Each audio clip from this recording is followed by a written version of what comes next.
Your dig to kill percentage was the highest among all the top 10 teams. And so we can see your contact to dig percentage, dig to hitting attempt percentage there.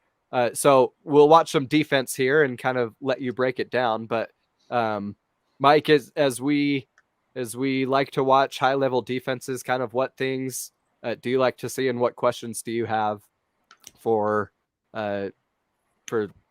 Jarrett and Eric about defense? This is one thing that we feel passionately about. I have a lot of questions about individual defense and how to train it. I think there's, in my mind, I think it's a hard thing to train, especially for younger kids that are learning the game.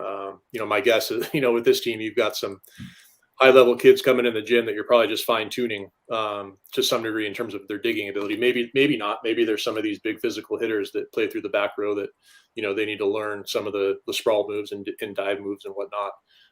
But my thing is always, how much time do you spend teaching the movements versus how much time do you spend playing volleyball and teaching the vision? And I think blocked activities are good for teaching the movements, but for some people, it's really hard. For maybe all people, it's really hard to replicate the exact ball. For example, if you're going to sprawl and go to your belly and play through the ball, that's a hard ball for a coach to replicate in a blocked activity. And so I find myself struggling to figure out the balance. And so I'd love to have that conversation. Like, for the kids that come into your gym that may not be great going to their bellies or diving or sprawling, how are you guys getting them better? Yeah, we do some blocked activities, but not a ton of it. And to be honest with you, I don't know that I've got a template that I use of, hey, here's what it has to look like. I think everybody's going to be a little different. They're going to function a little different. With someone like Zoe, who we had just for her last year, she was obviously pretty good at what she does. And so we didn't really get in there and mess around too much with it. We worked on some arm stuff and tried to clean some stuff up with her. The cool thing with Zoe is she was very inquisitive and very curious about stuff and was willing to try things. Didn't mean she always changed everything, but she was obviously a pretty good defender. So I don't know if we'll get in and work on it. We have some principles and fundamentals. We want the movements to begin with a step. And so kids aren't just kind of flailing to the ground. Most of the time we're looking to play over a lead leg or a knee.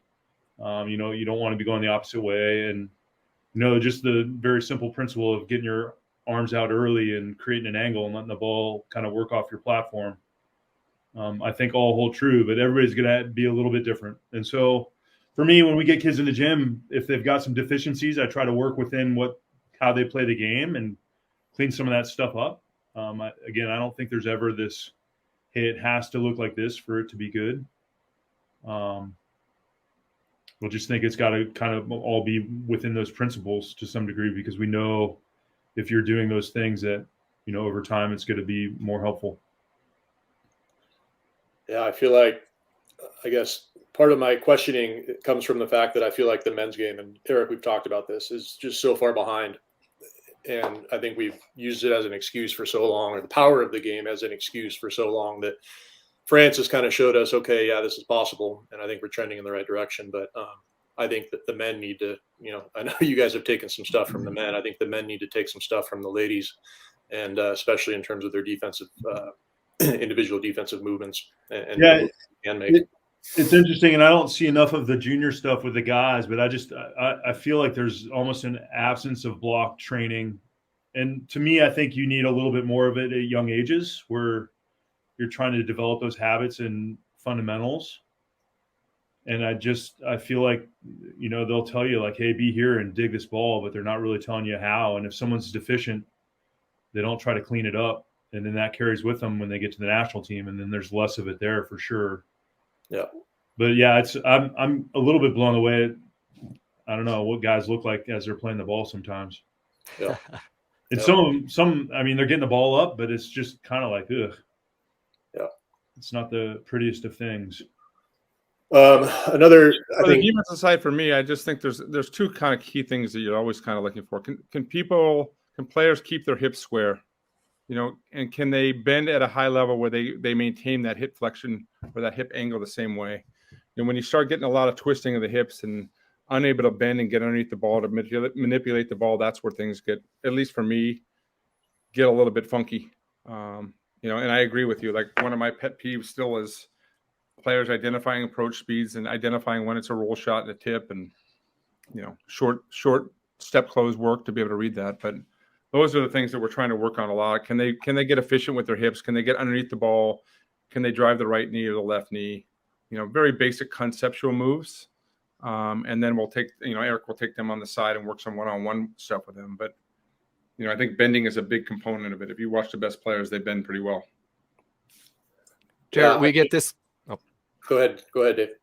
We get this question a lot at clinics, at camps, when we're doing shows like this.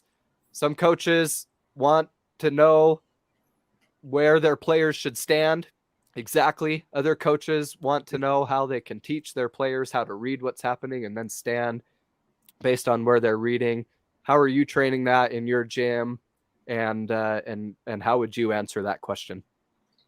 Look, we try to be in somewhat of a formation that we try to be consistent with, but it's always changing based on the team that we're playing, based on what they have. Are we against an active setter? Are we, you know, are they heavy out of the backcourt? Do we need a little bit more depth in terms of where we start?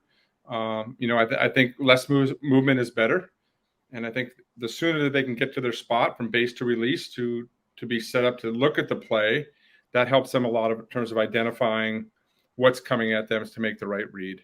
And then you can't replicate live play to be able to pick up those things and see the right things, right? It's the biggest challenge that exists. I'm surprised that whatever those things are, the VCs things haven't come up with some components where you can kind of train that a little bit more and, you know, see short approaches and roll shots versus approach speeds and step close work and being able to identify that a little bit more, right? It's just the process, the sequential pattern of the elimination. The high players see the right things and they eliminate that pretty fast to give themselves a small window to be able to move and run. I think we get stuck a lot about being stagnant and stopped, but I think there's a lot of opportunities to be thinking about. This is an opportunity we should be thinking about running, you know, and running through balls. If there's no approach speed and they're jumping from the 10-foot line, the ball's not going to come right in your lap. You've got to be thinking in the sequential pattern to get your mind right to cover 10 feet and to make some plays. So, Jared, I want to add to that. I think so if we go back to the digging clips, there's a whole bunch of balls that you had either one blocker up or two blockers up, and the ball went right in the shadow of the block, right? Like that one, or there's others. Or the hitter goes up and they find space and they hit a clean swing. You know, both of them obviously happen, which creates a little bit of a, I don't know if it's a challenge, but a reality for our defenders and our defensive systems. And that's that, are we going to let our defenders wander around the court based on what the block's doing? Or are we going to have a base position and trust the balls go there? And then when we need to, if there's a really strong tendency, we're going to start somewhere else.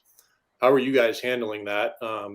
I think we would all agree that if your athletes are wandering around the court nonstop, chasing holes, that they're going to get beat. But we also want them to have the freedom to see. So there's got to be a balance here. So how do we figure that out? I think this is where Eric does a really good job with our defense. I think they're just, you know, he's in the belief of we're stagnant. We're doing the same thing over and over again because you get in trouble chasing the last play a lot, right? I think that where becomes the challenge for us. You know, Zoe was a different dynamic for us this year just because she was able to cover and see a lot of areas.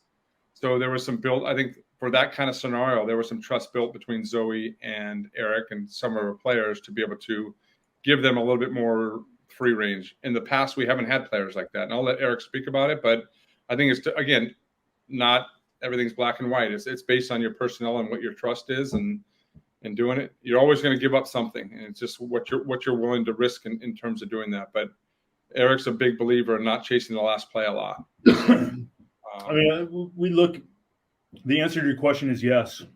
We look at all that. We have base positions that'll adjust depending on who we're playing.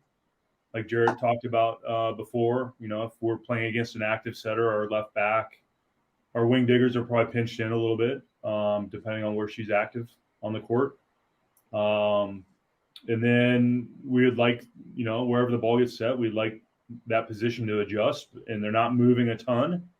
And then from there, we'd like them to have some range to try to read the play a little bit. I think there's some interesting things of reading the play, and some of it's understanding volleyball, right? Like you get middle back, and all of a sudden they're playing at 15 feet all the time, and you ask them, "Hey, what's going on?" They're like, "Well, I see a seam."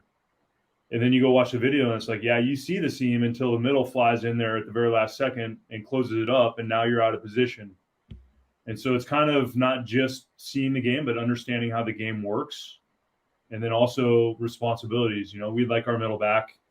We don't really play like a middle where our middle back's in the court as much. I'd like them to be more responsible for the last third of the court, sideline to sideline. Balls off hand, tips and throws that are deep, balls that are hit hard, but that are over the block or, high seam. So we like to have a little more depth there. But again, all of that is somewhat player dependent too, of how comfortable we are with players. Like Jared said, we gave Zoe a little more of a green light just because she's maybe not going to be in the position I'd like her to be all the time, but she does some things athletically to make up for it. So we probably gave her a little more free rein than we would normally give. Emma Halter's probably going to be in that range too. We're trying to adjust some things with her mechanically, but she's a Zoe-esque kind of kid. Like she'll see some stuff that maybe I don't even see and make some plays where she's going to get a little more of a green light from us. I think the other component of that is, if Eric talks about, if you see a seam, sequential pattern I talked about earlier, but balls are set inside or outside, high or low, or on or off. And young players don't see that a lot. So that seam can vary by 5 or 10 feet in terms of where their spots are.